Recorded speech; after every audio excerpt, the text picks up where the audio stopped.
Amados, na comunhão da inspiração da palavra de Deus, Deus colocou uma parte em meu coração e desejo passar para os irmãos. Túlio do tempo da congregação. Um ponto de reflexão. Quem orava entre 1985 e 1995? Mudam-se os tempos, os governos e até a consciência coletiva. E às vezes nos deixamos levar pelos novos tempos e nos modernizamos. Falo aqui não da tecnologia essencial que necessitamos no nosso dia a dia, mas das coisas que amortecem e matam a consciência. Mas uma coisa permanece, é a prova de tempo. É imutável, que são as lembranças que Deus colocou em nossos corações. Alguém orou na casa da irmã Exaltina, na freguesia do Ó, na época da Assembleia, quando se reuniam irmãos da Europa e oravam, homens e mulheres consagrados a Deus. Até altas horas da madrugada, alguém viu pessoalmente o Silas testemunhando, o Cabo Borges testemunhando, o Fernando de Bauru testemunhando, o Elmo cabeleireiro do Orlando, da região da freguesia do Ó, da Marinete que profetizava tocando violão, da casa do Washington e da Kelly, onde os irmãos iam orar depois dos cultos gloriosos na Vila Ré. Alguém mais antigo de caminho teve a oportunidade que eu não tive de congregar em Sarapuí dos Antunes, quando o irmão Ezequiel ainda atendia os cultos. Alguém congregou com o Edson do Morro do Índio em Santo Amaro, ou teve a oportunidade de congregar com Fernando da Vila Remo, quando aquele lugar era o céu aberto. Alguém conheceu o Valtinho, que era companheiro do Edson do Morro do Índio e foi caseiro do Jardim São Bernardo? Quem orou no funeral da sua mãe e Deus ressuscitou ela no meio do funeral? Alguém ouviu falar da irmã Maria Antônia de Votorantim, que tinha o esôfago fechado e não podia se alimentar ou tomar água e vivia pela fé? Alguém ouviu falar do irmão Francisco da Vila Remo, que Deus ressuscitou dentro do necrotério? A enfermeira desmaiou, um paralítico levantou da cadeira de rodas e saiu correndo, chamaram o médico e ele veio e falou: seu Francisco, o que está acontecendo? O senhor está morto. E o irmão respondeu: morto está você no seu pecado. Quem lembra do Getúlio de Araraquara? Tinha mais de 5 atestados de óbito. Em uma das vezes que tiraram a liberdade dele, o demônio pegou alguém dentro da igreja e ninguém conseguia expulsar. O irmão Getúlio estava sentado lá atrás e sentado mesmo falou: demônio! E o espírito parou de manifestar na mesma hora, sendo que ninguém conseguia segurá-lo. O irmão Getúlio, tomado de Deus, sem levantar, pular ou gritar, simplesmente falou: vá embora. O espírito saiu e os mesmos irmãos que haviam acabado de tirar a liberdade do irmão Getúlio devolveram a liberdade na mesma hora. Alguém orou com a irmã Iracema de Jundiaí, ou congregou com o irmão Gilberto do Belforrim, Perus, que lá de cima do púlpito conversava em línguas com os irmãos que estavam lá embaixo? Alguém conheceu Abner, negrão de Deus, que saiu de uma reunião de jovens de manhã no Espírito Santo e saindo da igreja de Deus mandou ele atravessar o morro e ir para a praia a pé? Ele chegou na praia, muito calor, cheio de banhista, parou a praia inteira para rir, porque ele foi indo para a água de terno e gravata e com a pasta na Bíblia debaixo do braço, entrou na água e falou: e agora, senhor? E uma voz disse para ele: entra na água e pula 3 ondas. Ele pulou 2 ondas e quando ele foi pular a terceira, perdeu o equilíbrio e caiu de cabeça dentro da água, saiu todo molhado, todo mundo rindo. Aí ele parou na frente de 3 mulheres, estavam sentados na esteira e falou: agora dá para vocês voltarem para a igreja? E uma delas respondeu: agora dá sim para voltarmos para a igreja, porque eu sou organista, ela é auxiliar e a outra é examinadora, estamos as 3 paradas. E eu falei para elas e combinamos que só voltaria para a igreja se Deus mandasse um crente de terno e gravata entrar dentro da praia, mergulhar e depois viesse falar conosco. Aí saiu o irmão andando e as 3 atrás enrolado em sua toalha. Fala a verdade, é o poder de Deus. Que saudade, que saudade, não existe mais o lugar. Outro dia passei lá, tudo tinha mudado. O restaurante do irmão Cláudio da freguesia do Ó ficava na Galeria 7 de Abril, no centro de São Paulo. Era o nosso quartel-general. O Cabo Borges almoçava lá. O Hamilton da Pedreira, que hoje é cooperador de jovens do Gleba. O do Darcy do Salzeda, que já era cooperador. Os irmãos de Osasco, tantos amigos. O Tecão, quando vinha de Assis. O Devilso, diácono do Grande Aviana. O Luiz do Santa Terezinha, em Pirituba, já passou por lá. Era o nosso quartel-general. Esquecíamos que era um restaurante. As mesas vizinhas tinham que se conformar em ouvir as maravilhas. Quantos amigos fizemos, como era contagiante. Quantas viagens foram combinadas ali. Quantos cultos. O Silas, que morreu no acidente de avião, passava por lá. O Serginho, o Abner, tanto quanto amamos, mas nem sabemos ou lembramos o nome, mas eram cúmplices da mesma alegria e na mesma comunhão, sem contar também que a comida era boa, era de qualidade. E o Valtinho de Paraguaçu, da Comum do Djalma, cooperador de jovens, era um moço que antes de Deus chamar, ele era travesti, se vestia como mulher, tomava hormônio feminino. Os pais dele eram crentes e um dia o Walter estava na avenida fazendo ponto, como se dizem. Ouviu uma voz dizendo: sai daqui. Olhou para o lado e não viu ninguém. Ficou parado e a voz gritou: sai daqui. Ele saiu correndo, quase caindo, porque estava com um sapato feminino de salto alto. Quando ele passou na frente de uma congregação, a voz falou: entra aí. Ele falou: eu não vou entrar. E a voz gritou: entra aí.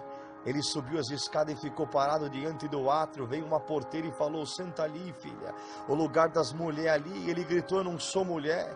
E ficou de pé até o final do culto. Quando chegou em casa, reuniu as roupas femininas, os cosméticos e as pinturas, e jogou tudo nos pés da sua mãe.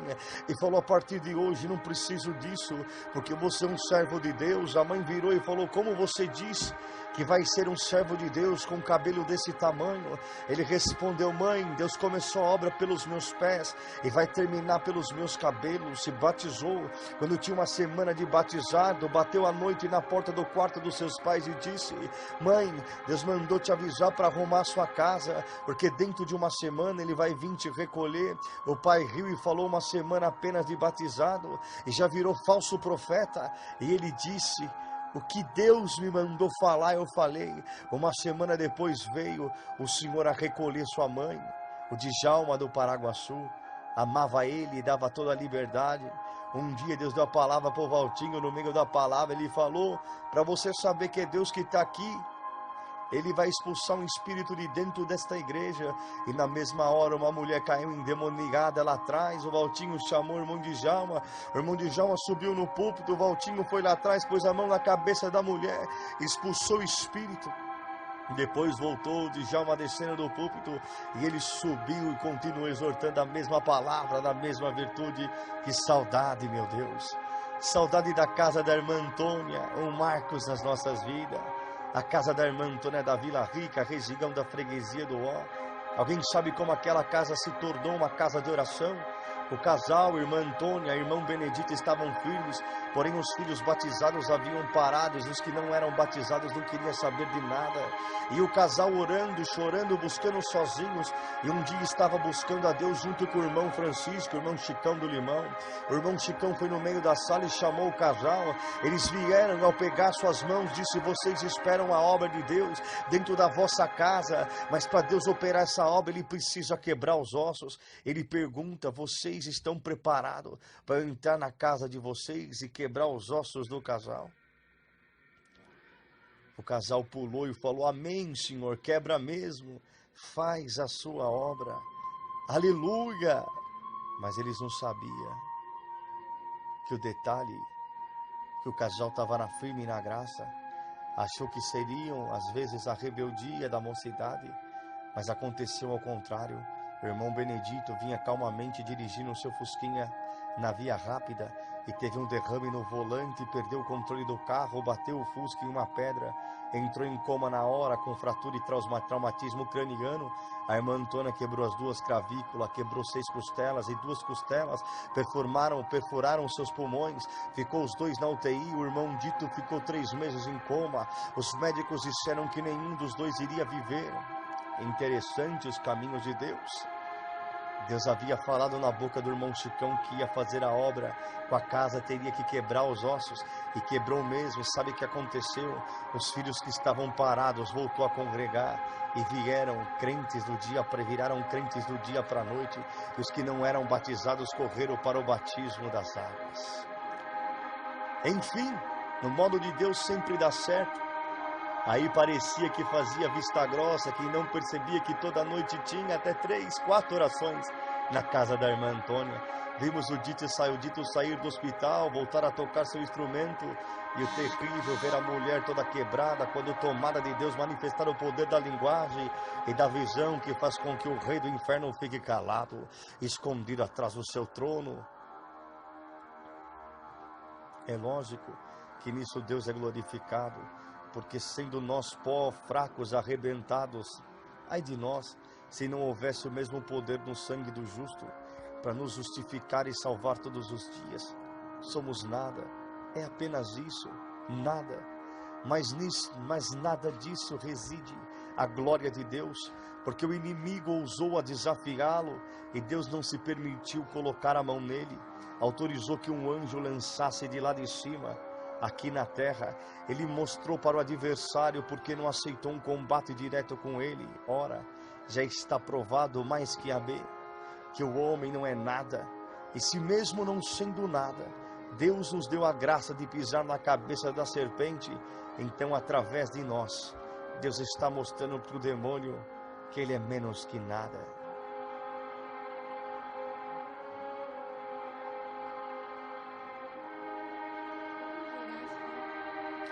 Despedida de solteiro do irmão Cabo Borges, da reunião da mocidade na central de Carapicuíba, o irmão Hermelindo de Cabriúva atendendo. Quem estava lá não vai esquecer, nem quando estiver no céu a igreja lotada, corredores, átrios, galeria, janela, não dava para se mexer, músicos tocando de pé no corredor. O Silas testemunhou, meu Deus, contou a obra do Maciel, e mais 2, parecia que ia dar infarto de tanta visitação. O Serginho também testemunhou, e aí veio o massacre. Hermelindo mandando Borges contar tudo, ele contou. A manifestação de Deus em nós era uma mistura de riso, de grito, de choro, de lágrima. Aquilo já era uma amostra do que será no céu. Chegou a hora da palavra, o irmão Hermelindo falava, a mocidade fica na comunhão, porque Deus me revelou a palavra, que eu acho meio estranha para ler numa reunião de mocidade, mas nós vamos fazer o que Deus mandar, vamos fazer a parte que fala do endemoniado de Gadareno. E leu a palavra, quando terminou de ler, ficou alguns segundos parado, calado, e falou, mocidade, eu lembrei de uma coisa agora. Uma noite eu estava orando de madrugada, e meu pai que está aqui hoje falou para mim, Hermelindo, um dia eu vou te revelar uma palavra numa reunião de mocidade, e você vai achar que essa palavra é meio estranha, mas pede para a mocidade ficar na comunhão, porque eu vou fazer uma obra. Então, mocidade, a palavra é essa, o endemoniado de Gadareno, e Deus não vai falar muita coisa não, ele já mandou um trator aqui dentro, a mocidade aí de cima da galeria, segura alguém que for cair desde cima, porque hoje vai cair muito espírito nessa igreja, porque a palavra de Deus é essa, demônio, sai da minha igreja agora. Não ouvi mais palavra, mas sim um grito de dentro da igreja, o povo pulando, glorificando, a gente olhava para um lado, olhava para o outro, e os espíritos iam caindo. Teve gente que viu o moço descer as escadarias, se arrastando como cobre, segurava quem podia para não cair da galeria. Mesmo se o Hermelino quisesse pregar, não existia amplificador ou microfone que aguentaria. Então ele só ficava sorrindo, manifestando e mandando beijo para o letreiro em nome do Senhor Jesus. Não aguentávamos mais a presença do Senhor. Hermelindo pediu para vir orar uma menina de 5 anos de idade com voz de anjo, que orou no microfone do púlpito com a sabedoria de um ancião, com o peso de um apóstolo, com o peso de um crente fiel e convertido. Sinceramente, eu acho que nesse culto eu morri e nasci de novo. E essas não dá para esquecer. Então não dá para esquecer. Um dia fui com o Fernando de Bauru, que agora atende que atende agora em Assis, na casa da irmã Abigail da freguesia. Estávamos orando com a família, o dono da casa estava na maior virtude do mundo, glória a Deus, aleluia. Aí Deus tomou o Fernando e falou, glória a Deus, aleluia. Tem crente que parece tatu, anda com a gordura escondida debaixo do casco. Quando o servo de Deus vem orar aqui, o irmão fala, glória a Deus e aleluia. Mas quando o servo de Deus não está aqui, com essa mão você bateu na serva, com esse pé você chutou ela, e com essa boca você blasfemou, de que eu falei na boca dela, e por isso eu te diz Deus, com essa mão você nunca mais bate em ninguém, com esse pé você nunca mais chuta ninguém, com essa boca nunca mais vai blasfemar. E aconteceu que passou alguns dias, Deus 3 derrames seguidos no irmão, travou a perna, travou o braço, entortou a boca, não conseguia mais falar, só falava sílabas por sílaba.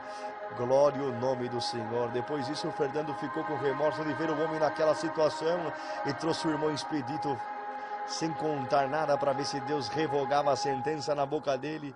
Vieram na casa e quando o irmão Expedito passou pelo batente e viu sentado no sofá, olhou para ele e disse, isto que eu te fiz ainda é pouco pelo que você fez com a minha serva. Aí pronto, o homem foi chamado para revogar a sentença, mas deixou uma sentença maior ainda.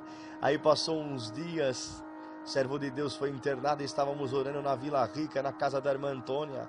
A irmã Iracema de Tapetininga pregou para a irmã Abigail, aquele que não está aqui Deus não quer mais, e nem o inferno quer, de onde ele está não volta nunca mais.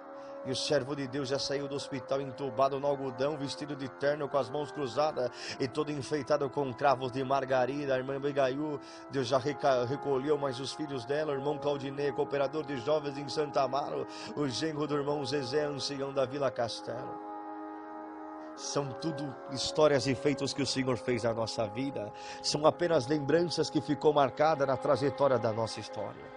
Lembranças que são saudades, que são revertidas em comunhão e virtude, para todos esses mártires da graça, mártires do nosso atual, profetas do Senhor que fizeram parte das décadas de 85, 95, muitos deles já não estão mais no nosso meio, mas aqueles que permanecem firmes na comunhão, escondidos, isolados, sentem mesmo esta revelação que estamos sentindo agora, a palavra de Deus revelada com o Espírito Santo.